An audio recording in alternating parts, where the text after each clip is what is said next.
Invite कर रहे हैं कि आइए अंकल प्रणाम, हमको भी लेकर के, हम मेरे लिए भी आकर के थोड़ा सा रोड शो कर लीजिए। नमस्कार, आदाब, सत श्री अकाल, जय भीम, जोहार। मेरा नाम है अनिल कुमार। गजब हो गया। ये लालू यादव की बेटी है जो अपील कर रही थी प्रधानमंत्री नरेंद्र मोदी से कि मेरे लिए प्रचार कीजिए, रोड शो कीजिए। कभी सोचा था क्या ऐसा? तो क्या रोहिणी आचार्य को सचमुच में मोदी के प्रचार करने की जरूरत पड़ गई थी? आपको बता दें कि लालू यादव को अपनी किडनी डोनेट करने वाली रोहिणी आचार्य सारण लोकसभा सीट से महागठबंधन की उम्मीदवार है। बीजेपी से इनके खिलाफ देश के पूर्व कौशल विकास मंत्री राजीव प्रताप रूडी मैदान पर है। तो क्या मोदी रोडी का प्रचार करेंगे या फिर रोहिणी का?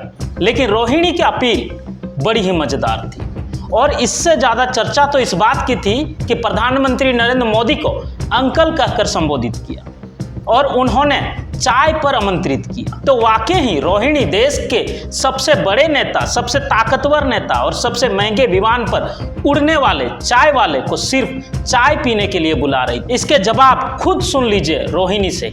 जब मोदी और रोहिणी आचार्य से मिलेंगे तो किस मुद्दे पर चर्चा होगा? बोलेंगे सारण में और हम लोग चर्चा करेंगे कि कब आ रहा हो गया 2-2 करोड़ का नौकरी कब आ रहा है बिहार में, स्पेशल राज्य का दर्जा कब आप दे रहे हैं, मेरे भाइयों को 15-15 लाख रुपए कब दे रहे हैं, यहाँ पे एम्स का कब खुल रहा है, चलिए दिखाइए, हम लोग घूमने वाले हैं चाचा। रोहिणी मोदी को चचा कहती है और खुद को उनके भतीजी, और फिर कहती है कि आप तो बेटी बचाओ बेटी पढ़ाओ का बात करते हैं ना, तो चलिए एक बार भतीजी के लिए रोड शो कर लीजिए, क्या बिगड़ जाएगा? बड़ा दिल दिखाइए ना मोदी जी।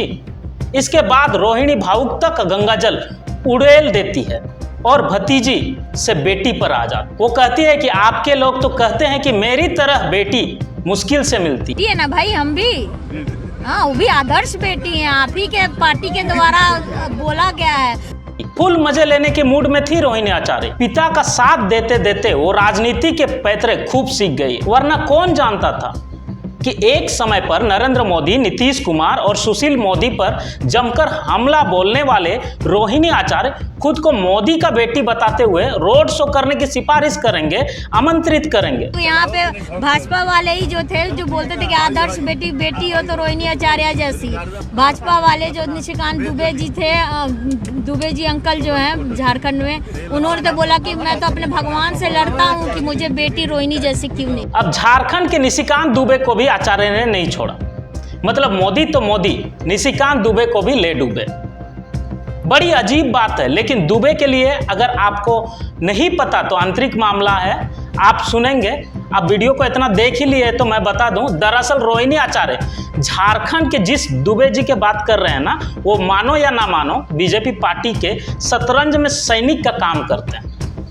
सारा विपक्षी पार्टी में झगड़ा लगाने और ऐसा उनके पास एक फंडा है कि यमराज भी मात खा देता। राजनीति का जानकार का तो ये भी कहना है कि जेएमएम की बड़ी बहू सीता सोरेन को बीजेपी में ले जाने का सबसे बड़ा गेम इसी का ही था, और वो भी एक ही डायलॉग से। सिर्फ वो इतना बोल दिए थे कि झारखंड में राजनीति करने वाले 2 मात्र लड़की है, और वो है दुर्गा सोरेन की बेटी यानी कि जयश्री और राजश्री। और बस और क्या था, सीता सोरेन चने के झाड़ पर चढ़ाकर अभी खुद पपीता गिनवा रहे हैं और 2 चुनिया मुनिया माथे पे पट्टा लगाकर जय श्री राम का डायलॉग बोल रहे। खैर, निशिकांत दुबे सेम डायलॉग लालू यादव की बेटी के पर तैयार करके रखे थे, लेकिन शायद वो जानते नहीं थे कि कभी राजनीति के बाजार में एक चाल को चलना खुद के पैर में कुल्हाड़ी मारने के बराबर होता है। अब इसकी राजनीति को भी समझ लीजिए। लोकसभा चुनाव को लेकर सारण संसदीय क्षेत्र में चुनाव प्रचार पूरे जोर शोर से चल रहा है। यहाँ एनडीए और इंडिया गठबंधन के बीच सीधी लड़ाई है। रोहिणी आचार्य उम्मीदवार है आरजेडी की तरफ से इंडिया गठबंधन की, और राजीव प्रताप रूडी बीजेपी के।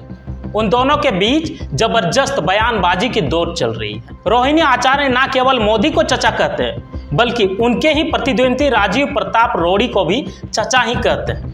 छपरा में आयोजित एक सभा में उन्होंने कहा कि जब कोरोना काल आया था, कोरोना काल चल रहा था, तब यहाँ संसद एम्बुलेंस चोरी करके बैठे हुए थे। एम्बुलेंस से बालू ढुलाई जा रही थी। रोहिणी ने राजीव प्रताप रूडी को अंकल कहकर संबोधित किया और कहा कि चचा आप तो वकील भी हो ना, लेकिन सारण में अपने आज तक कोई लॉ कॉलेज खुलवाया क्या? यहाँ के छात्र छात्राओं के लिए कहीं भी कोई भी संस्था नहीं है। इतना ही नहीं, रोहिणी ने आगे कहा कि यहाँ का सांसद हवाई जहाज में तो जरूर उड़ते हैं, लेकिन सारण में आज तक कोई हवाई जहाज उड़ा पाए हैं क्या?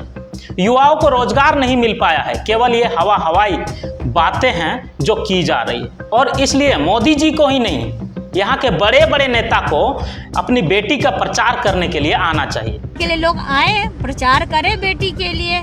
बेटा को तो देख लिए कि बेटा ने 10 साल से कुछ नहीं किया, तो फिर क्यों आए? स्किल डेवलपमेंट मंत्री से क्यों हटा दिए? जरा वो भी बता के जाए। राजनीति में देखिए कि ऐसी चुटकियां कड़वाहटों को कम कर देती है। हमेशा कटु होना अच्छा नहीं होता, लेकिन जो माहौल बना दिया है उसमें कटुता को ही राजनीति का पर्याय बना दिया गया है। मजेदार बातों से भी विरोधियों को मुरीद बना लेने की कला हुनर खत्म सा हो चला। ऐसे में जब चाचा भतीजी जैसे संवाद सामने आते हैं तो आप मुस्कुराए बिना नहीं रह पाते। इस वीडियो में इतना ही, फिर मिलेंगे नए अपडेट के साथ। अगर आप हमें YouTube पे सब्सक्राइब नहीं किए हमारे चैनल को तो सब्सक्राइब करें। इसके अलावा आप हमें Facebook, इंस्टा और ट्विटर पे भी फॉलो कर सकते हैं। आज के लिए इतना ही, फिर मिलेंगे नए अपडेट के साथ। जय भीम, जय जोहार।